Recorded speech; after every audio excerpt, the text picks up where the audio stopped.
तो चलो दोस्तों, इस पॉलीथीन को खोलने के बाद क्या निकलेगा? चॉकलेट या आईफोन जीने लगता है।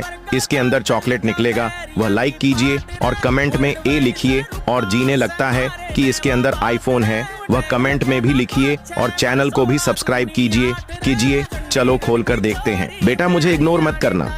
आज जो भी इस वीडियो को एक लाइक करके सब्सक्राइब करेगा उसको 2 घंटे में खुशखबरी मिलेगी।